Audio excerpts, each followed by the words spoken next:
Hello. आइए हम सभी लोगों को एक नए विषय के परिचय से परिचित कराते हैं। सभी विद्यार्थीगण आप लोग ध्यान दीजिए। सर्वप्रथम हम माता सरस्वती जी को प्रणाम करेंगे और उनसे यह अपेक्षा रखेंगे कि माता सरस्वती हमारे अध्ययन और अध्यापन कार्य को सुव्यवस्थित और सुदीर्घ समय तक हमारे मन और मस्तिष्क में विराजमान रखें। माता सरस्वती जी अपने शुभ्र स्वभाव की तरह से, शुभ्र वस्त्र की तरह से शुभ्र आशीर्वाद प्रदान करके हमारे इन शुभ्र अध्ययन को चिरंजीवी बनावें। अलंकार हम लोग आज अध्ययन करेंगे। अलंकार विषय पर संपूर्ण अध्ययन आप परिचय करेंगे अलंकार से, अलंकार के बारे में कुछ और जानेंगे। आप सीखेंगे ज़रूर। कैसे ज़रूर सीखेंगे भाई? कोई भी प्रयास जब दृढ़तापूर्वक किया जाता है तो उस प्रयास की सफलता प्राप्त करने की सीमा भी बहुत अधिक बढ़ जाती है। अलंकार क्या है, आइए हम आगे की लाइनों में जानते हैं।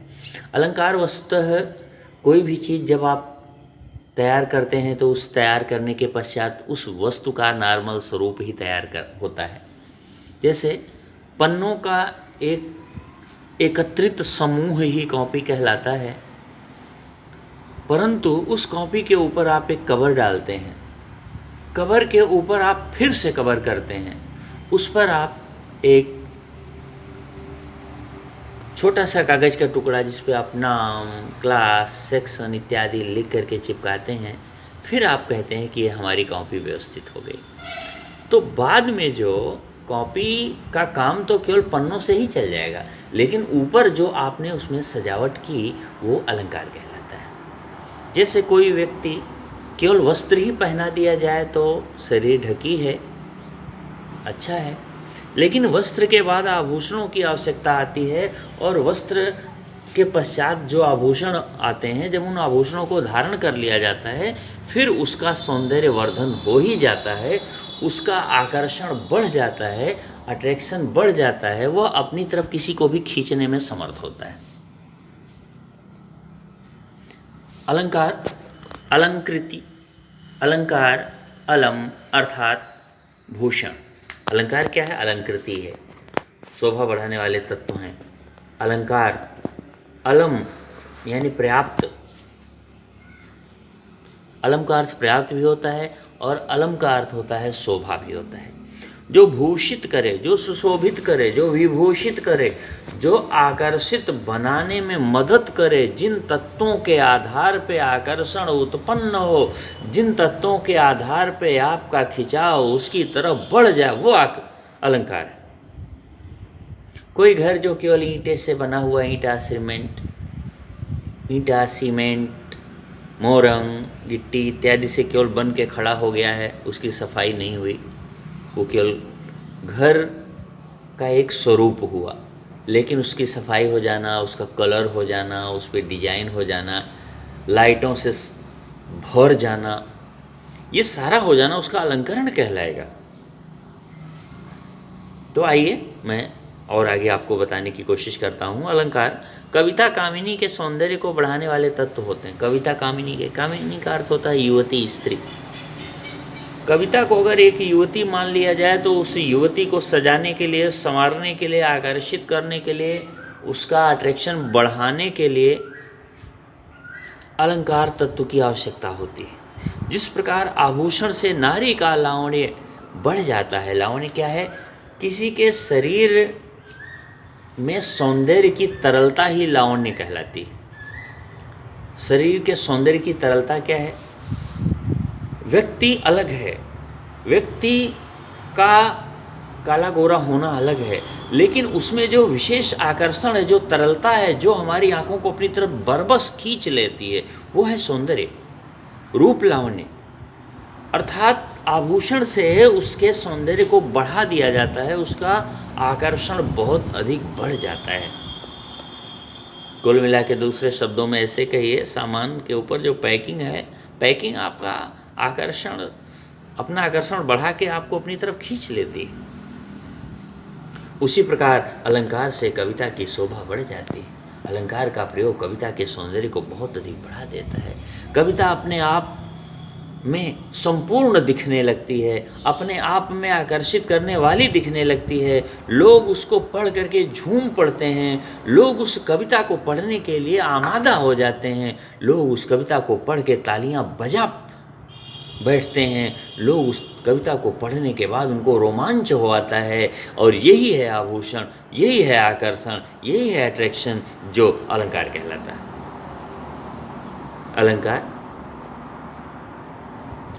अलंकृति, अलंकार, अलम अर्थात भूषण, ये तो हम लोगों ने पढ़ ही लिया है।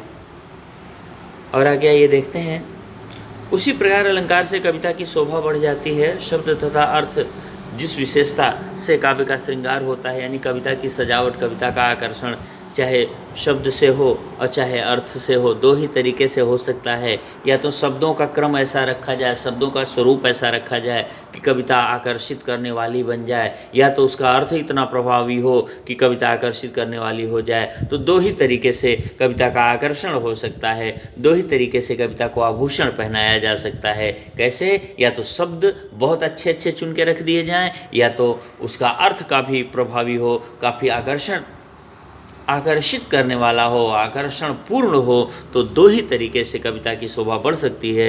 इसलिए अलंकार भी दो ही तरीके के होते हैं, शब्दालंकार और अर्थालंकार। श्रृंगार होता है माने सजावट होती है, शोभा बढ़ती है, अलंकृत किया जाता है, उसे ही अलंकार कहते हैं। कहा गया अलंकरोति थी, अलंकार है जिससे कविता का अलंकार किया जाए, जिससे कविता का आकर्षण बढ़ा दिया जाए, वही अलंकार कहलाता है। जो अलंकृत करता है वही अलंकार है। भारतीय साहित्य में अनुप्रास, उपमा, रूपक, अनन्वय, यमक, श्लेष, उत्प्रेक्षा, संदेह, अतिशयोक्ति, वक्रोक्ति आदि प्रमुख अलंकार के रूप में जाने जाते हैं।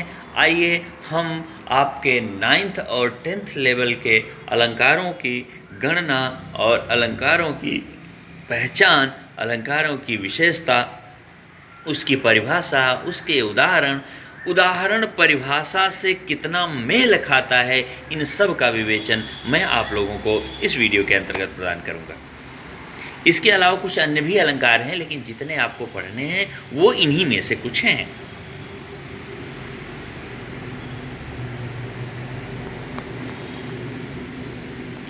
इस कारण व्युत्पत्ति से उपमा आदि अलंकार कहलाते हैं। उपमा आदि के लिए अलंकार शब्द का संकुचित अर्थ में प्रयोग किया गया है। व्यापक अर्थ में सौंदर्य मात्र को अलंकार कहते हैं। सौंदर्य जिस तरह से बढ़ता है उसे उपमा अलंकार कहते हैं। सौंदर्य जो है वही उपमा है, जो उसका आकर्षण है वही उपमा है। संकुचित अर्थ, व्यापक अर्थ माने, संकुचित अर्थ माने सामान्य जानकारी लेना, और व्यापक अर्थ माने वृहद पैमाने पर किसी चीज की जानकारी इकट्ठा करना, और उसी से काव्य ग्रहण किया जाता है। और जो काव्य का अलंकार है, जो उसमें उसकी उपमा होती है, उसकी तुलना होती है, उपमा का सीधा सीधा तुलना होता है, उसी के आधार पर उसका ग्रहण होता है। काव्यम ग्राह्यम अलंकारात्, काव्य का ग्रहण ही अलंकार से होता है। इस लाइन का अर्थ है काव्यम ग्राह्यम अलंकारात्, काव्य का ग्रहण ही अलंकार से होता है। सौंदर्यम अलंकारः, सौंदर्य ही अलंकार है, सुंदरता ही अलंकार है। ये वामन एक विद्वान हैं जो संस्कृत में काफ़ी सम्माननीय हैं। वामन जी ने कहा है काव्यम ग्राह्यम अलंकारात् सौंदर्यम अलंकारः, काव्य ग्रहण कराने वाला अलंकार होता है। अगर अलंकार ना हो तो काव्य का ग्रहण कोई नहीं करेगा। सौंदर्यम अलंकारः, सौंदर्य ही अलंकार है। वामन ने कहा चारुत्व को भी अलंकार कहते हैं। चारुत्व, चारुता, चपलता, काव्य की चंचलता, काव्य की स्फुटता, काव्य का स्पष्ट भाषण, काव्य के शब्दों का विशेष अर्थवान होना भी अलंकार कहलाता है। भामह के विचार से वक्रार्थ विजय एक शब्दोक्ति अथवा शब्दार्थ वैचित्र्य का नाम अलंकार है। शब्द और अर्थ की विचित्रता ही अलंकार है। वक्रार्थ विजय माने किसी भी ऐसे अर्थ जो व्यंग्य प्रधान है, जो अपना अर्थ विशेष तौर से कह बैठता है, उस तरह से विशेष उक्ति जो है वो अलंकार के अंतर्गत आती है, ऐसा भामह जी का विचार है। वक्राभिधेत शब्दो अतिरिक्तरिष्टा वाचामलम कृति। वक्राभिधेत शब्दो अतिरिष्टा वाचामलम कृति। वाणी यानी शब्द का व्यंग्य पूर्वक होकर के अपने अर्थ को विशेष रूप से कह लेना ही अलंकार कहलाता है। रुद्र नामक विद्वान ने लिखा है, अभिधान प्रकार विशेष को ही अलंकार कहते हैं। अभिधान प्रकार विशेष यानी विशेष प्रयोग, शब्दों का विशेष प्रयोग, अर्थ का विशेष प्रयोग ही अलंकार के रूप में जाना जाता है। दंडी जी ने कहा है, अलंकार काव्य के शोभा करने वाले धर्म हैं। काव्य शोभाकारान धर्मान अलंकारान प्रचक्षते। काव्य शोभाकारान धर्मान अलंकारान प्रचक्षते, यानी काव्य की शोभा बढ़ाने वाले तत्वों को ही अलंकार के नाम से जाना जाता है।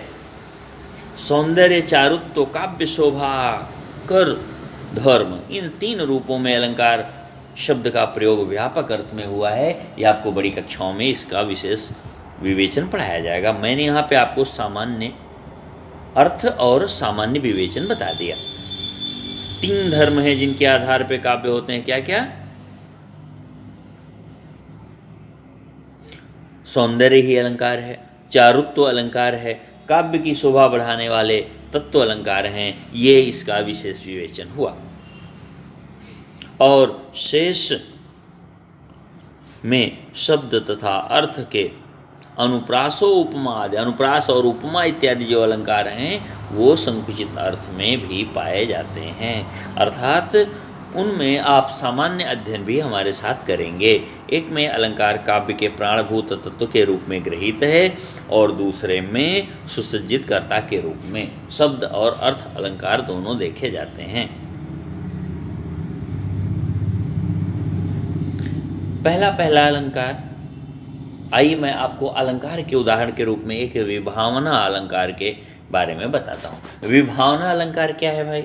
विभावना अलंकार का अर्थ है कि कारण हो ही मत और कार्य होने लगे। जैसे कोई कहे आटा है ही नहीं और रोटियां घर में फूली जा रही, तो रोटियां फूलने का कारण है आटा। अगर वो आटा है तो ही रोटियां बनेंगी। यहाँ क्या कह रहे हैं? यहाँ एक वर्णन है। ईश्वर के वर्णन में एक विशेष चीज आती है जिसको हम लोग देखेंगे। ईश्वर के वर्णन में जो लाइनें आती हैं उनके बारे में हम जरा देखें, उनसे ये जानकारी मिलेगी कि वास्तव में ईश्वर क्या है, और उसी वर्णन के आधार पर यह विभावना अलंकार आपको दिख जाएगा। उदाहरण, उद नहीं बल्कि उदा होना चाहिए, उदा लिख के बिंदी दे देते तो उसका अर्थ हो जाता उदाहरण। यहाँ पे शब्द गलत लिखा हुआ है, मैंने जो कॉपी किया हुआ है। उदाहरण कैसे है? बिनु पद चले सुनय बिनु काना। आप बताइए, बिन पद बगैर पैरों के चले माने चलने में समर्थ है, सुनय बिनु काना, और बगैर कानों के वह कुछ भी सुन लेने में समर्थ होता है। कर बिन कर्म करे विधि नाना, हाथ नहीं है लेकिन वो तमाम सारे कर्म कर सकता है। ईश्वर के बारे में जब वर्णन करना हुआ तो एक संत विद्वान ने वर्णन किया, बिनु पद चले सुने बिनु काना, कर बिनु कर्म करे विधि नाना। पैर नहीं है, चलने में समर्थ है। ईश्वर के पास पैर नहीं है, अर्थात प्रकाश रूप है। प्रकाश को पैर कहाँ होता है? तो कहा पैर नहीं है लेकिन कहीं भी जाने में समर्थ है। अभी यहाँ है, अभी दूर देश विदेश में हो सकता है, हर जगह वो व्याप्त है, पूरे ब्रह्मांड में व्याप्त है। पैर नहीं है लेकिन चलने में समर्थ है। तो पैर हुआ कारण चलने का, तो बगैर कारण के कार्य हो रहा है, इसलिए यहाँ पे विभावना अलंकार हुआ। कर बिन कर्म करे विधि नाना, हाथ है ही नहीं, सारे कार्यों को संपादित कर देता है, पूरा कर देता है। तो कार्य पूरा करने के लिए हाथ की आवश्यकता है, और हाथ के बगैर कार्य को संपादित कर देता है, यानी कारण के बगैर कार्य को पूरा कर देता है। ऐसा उदाहरण विभावना अलंकार का होता है। जैसे आप कहें फूल बिना ही उसका घर सुगंधित है, तो फूलों की ही सुगंध सुगंधित करती है, किसी महक से ही सुगंधित हो सकता है, कारण नहीं है कार्य हो रहा है। ऐसा जब भी कभी आप वर्णन सुनेंगे, देखेंगे, पढ़ेंगे तो वहाँ पे आपको विभावना अलंकार होगा। इसीलिए मैंने ये पहला उदाहरण अलंकार के रूप में आपके सामने रखा। आइए हम थोड़ा आगे बढ़ते हैं।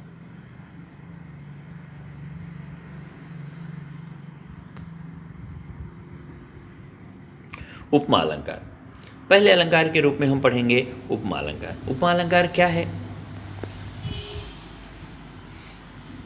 काव्य में जब किसी वस्तु या व्यक्ति की तुलना दूसरे उसी के समान या गुण वाले व्यक्ति या वस्तु से की जाती है तब उपमा अलंकार होता है। कोई एक वस्तु आपको दिखी, जैसे आपको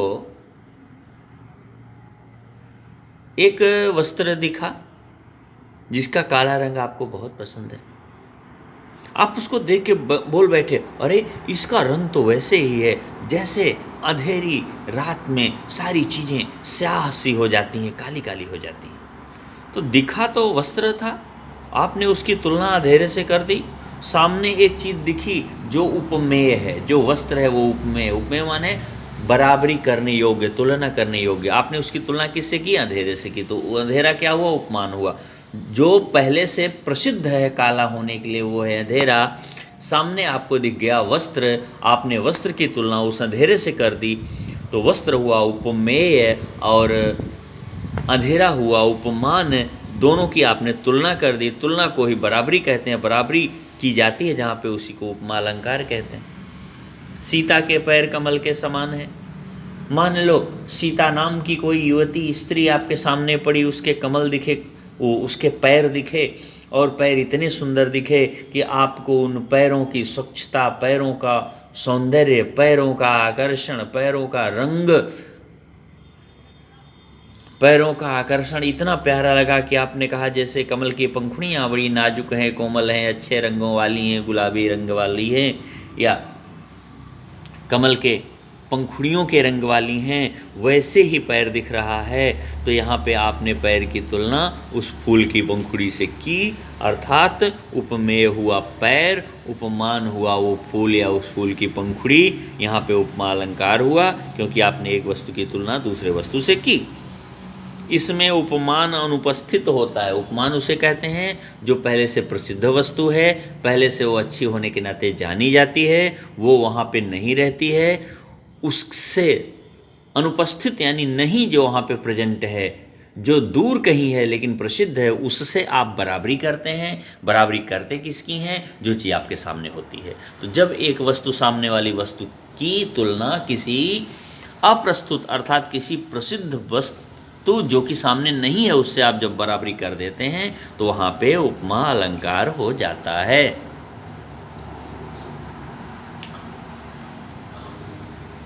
और इसके बाद एक अलंकार आता है अतिशयोक्ति अलंकार। अतिशयोक्ति अलंकार क्या है? आइए हम उसको देखते हैं। अलंकार चंद्रोदय एक पुस्तक है, उसके अनुसार हिंदी की कविता में प्रयुक्त एक अलंकार है। इसका उदाहरण है अतिशयोक्ति अलंकार। क्या है? अतिशयोक्ति अर्थात जब आप अपनी बात कहने लगें, अपनी बात को ऐसे ढंग से कहें कि वह सुनने वाले व्यक्ति को ऐसा लगे कि रियल में, असलियत में ऐसा नहीं हो सकता है, तो वह अतिशयोक्ति कहलाएगी। जैसे पड़ी अचानक नदी अपार, घोड़ा कैसे उतरे पार, राजा ने सोचा इस बार, तब तक चेतक था उस पार। राणा प्रताप जी के घोड़े चेतक के बारे में है कि अचानक सामने नदी पड़ गई। नदी बड़ी भीषण थी, बड़ी गहरी और चौड़ी थी। उस नदी को देख करके राजा चिंतित हुआ। राजा के चिंतित होते ही राजा सोच ही रहा था नदी कैसे पार करेंगे, तब तक वह चेतक नाम का घोड़ा नदी को पूरी पूरी पार कर गया। नदी को तैर के उसने पार कर ली, इतनी जल्दी पार कर ली, यानी राजा सोचा ही तब तक नदी पार हो गई, जबकि इतना जल्दी पार होना संभव नहीं है। यह अधिक बढ़ा चढ़ा के जो वर्णन किया जाता है वही अतिशयोक्ति कहलाता है। यानी इतनी जल्दी पार हो गया, मानो उसके सोचते ही पार हो गया। और इसी अर्थ को लेने के लिए यहाँ पे बात को बढ़ाई गई और ऐसा वर्णन ही कहलाता है अतिशयोक्ति। हनुमान की पूंछ में लगन न पाई आग, सारी लंका जल गई, गए निशाचर भाग। तो यहाँ पे हनुमान जी की पूंछ में आग लगाई गई। इसके बाद में बहुत जल्दी जल्दी उन्होंने दौड़ दौड़ के उछल उछल के एक महल से दूसरे महल पे सारे महलों महलों में इन्होंने आग लगा दी। धू धू करके पूरी लंका जल गई। लेकिन यह काम इतनी जल्दी हुआ, वह जल्दी दिखाने के लिए कहा गया कि पूंछ में आग लगने नहीं पाई तब तक सारी लंका जल गई। जब आग लगने ही नहीं पाई पूंछ में ही, तो पूंछ से ही लंका जलाई गई तो कैसे जल गई। लेकिन जल्दी अर्थ लेने के लिए ऐसा वर्णन किया जाता है या किया गया है, इसलिए इसको अतिशयोक्ति, बहुत अधिक बढ़ा करके वर्णन कर देना, यह अर्थ लिया जाता है, जहाँ पर उसको अतिशयोक्ति अलंकार कहते हैं। फिर देखिए अतिशयोक्ति अलंकार के एक और उदाहरण आया हुआ है। बालों को खोल कर मत चला करो, दिन में रास्ता भूल जाएगा सूरज। ये किसी के बालों के अधिक काले होने के नाते ऐसा कहा गया है कि आप अगर बालों को खोल के दिन में चलोगी तो वो इतना अंधेरा हो जाएगा कि सूरज अपना रास्ता ही भूल जाएगा। ये बालों के कालेपन के अत्यधिक वर्णन का स्वरूप है, जिसको अतिशयोक्ति अलंकार कहते हैं। फिर देखिए एक और आया है, ये तो आप ऊपर पढ़ चुके हैं। और आज बस इतना ही। हम अपने इस वीडियो में अपनी वाणी को विराम देते हैं। आप लोगों को बहुत बहुत धन्यवाद। इसे पढ़ें और समझें। जहाँ भी दिक्कत है आप कमेंट में अथवा व्हाट्सएप पे पूछ सकते हैं। धन्यवाद।